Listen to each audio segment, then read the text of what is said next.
Hello again. So the ballast on my Core Life fixture that I have on my 55 gallon has gone out again, and it's maybe twice in the past year or so. And I can replace it. You can find that part online. It's about $56 plus shipping and tax depending on where you buy it. So I decided to maybe stop using the expensive compact fluorescent bulbs and try out some LEDs. So this week, for an unboxing, I have the Aqueon Modular LED light. I did buy the 48-inch fixture. And let's see, according to the manufacturer, the great thing about this is it'll come with one strip of LED lights. It's expandable up to 3. I'm not entirely certain what the equivalent in watts per gallon to the compact fluorescents are, but we're going to take a look and just maybe try to compare and see the best we can how it does. And what I'll do is I'll use it for a month or two, see if it affects the plants are still growing, if everything seems normal, and then we'll go from there. Also, as part of this video, I'll be installing an extra bulb. I'm pretty sure that one strip of LEDs isn't going to be enough, so I bought a secondary strip, and that'll be part of the video as well, inserting this extra strip. So let's unbox it and see what's in there. So here's the box. Let's see what's inside here.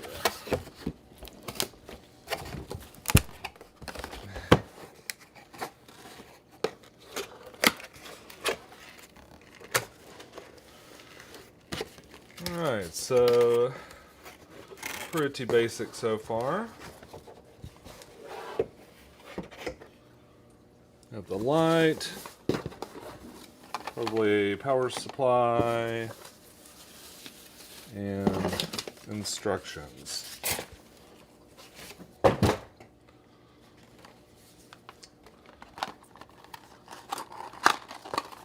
Oh yes, here.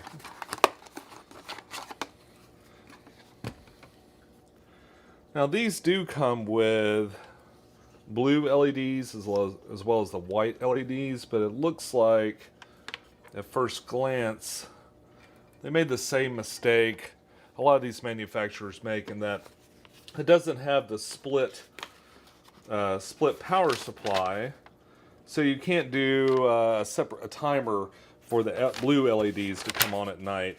You have to just switch it manually, and that's no fun.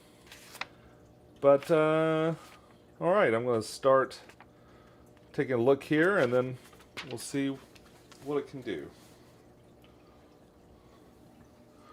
Well, here's a couple of things right off the bat. One, to attach it to your aquarium, we have these little sliding mounts, so if you don't have a standard size, maybe you still needed the 48, but your tank's a little bit, the setup for your tank is a little different, then you can adjust these. They're literally built onto little grooves on here, so you can adjust these and put them where you need to put them. And on either side, this is the more interesting side, I guess, you can slide this back.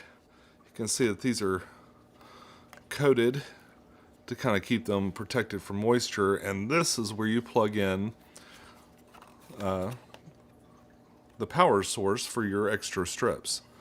And see, I've got 2 empty, and this one's connected. So now I'm going to see how to install the extra strip, and then we'll put it on the tank and see how it looks.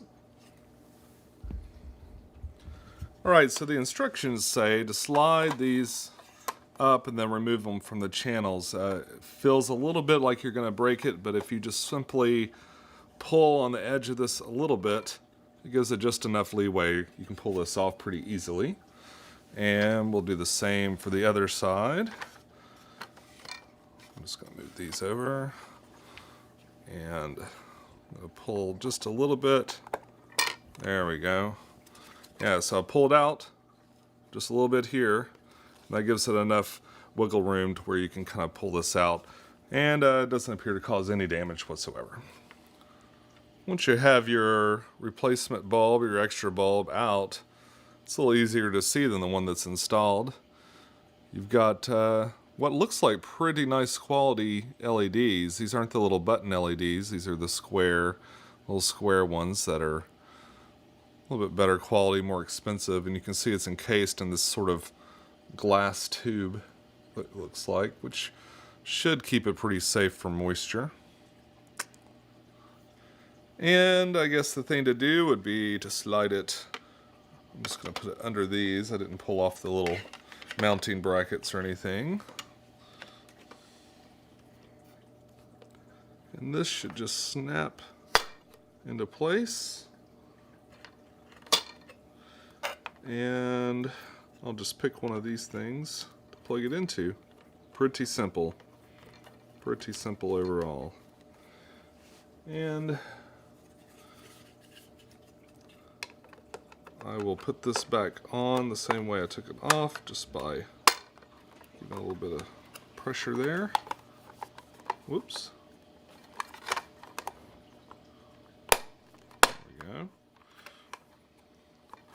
And slide the cover back over to keep all the moisture away from the electronics inside. And I guess that's all that's left to do is turn it on and see how it looks.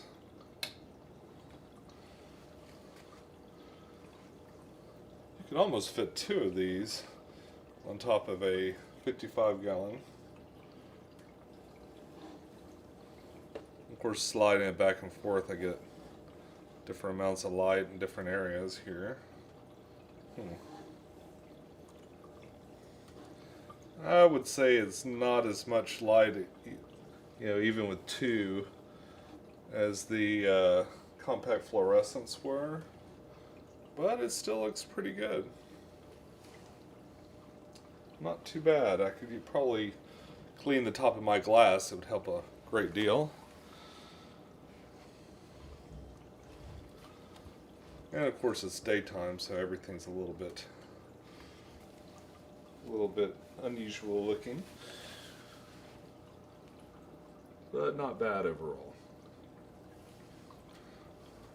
Once again, I would say to the manufacturer, Aqueon, if you just include a separate power supply for the blue LEDs, you could put that on a timer, and at nighttime you'd have a nice night light that would come on.